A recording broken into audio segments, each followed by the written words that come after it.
برای من که در بندم چه اندوه آوری ای تن.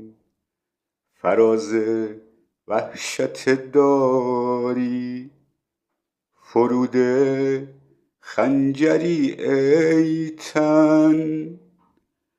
غم آزادگی دارم به تن، دلبستگی تا کی؟ به من بخشیده دلتنگی، شکستن های پی در پی. در این غوغای مردم کش، در این شهر به خون خفتن، خوشا در چنگ شب مردن ولی از مرگ شب گفتن. چنان تن زنده و عاشق کنار مرگ فرسودن. چرا دل تنگ آزادی گرفتار قفس بودن؟ قفس بشکن که بیزارم از آب و دانه در زندان. خوشا پرواز ما حتی به باغ خشک بی باران. در این غوغای مردم کش، در این شهر به خون خفتن، خوشا در چنگ شب مردن ولی از مرگ شب گفتن.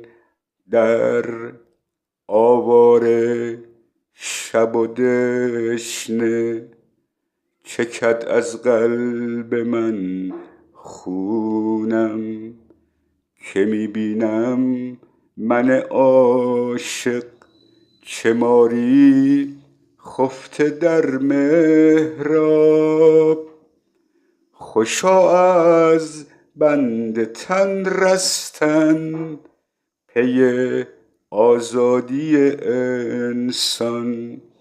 نمی ترسم من از بخشش، که اینک سر که اینک جان. در این غوغای مردم کش، در این شهر به خون خفتن، خوشا در چنگ شب مردن ولی از مرگ شب گفتن.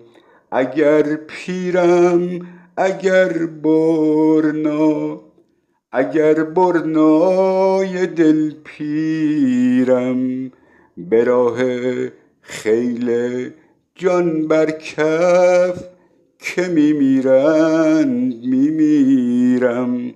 اگر سرخورده از خویشم، من مغرور دشمن شاد، برای فتح شهر خون تو را کم دارم ای فریاد. در این غوغای مردم کش، در این شهر به خون خفتن، خوشا در چنگ شب مردن ولی از مرگ شب گفتن.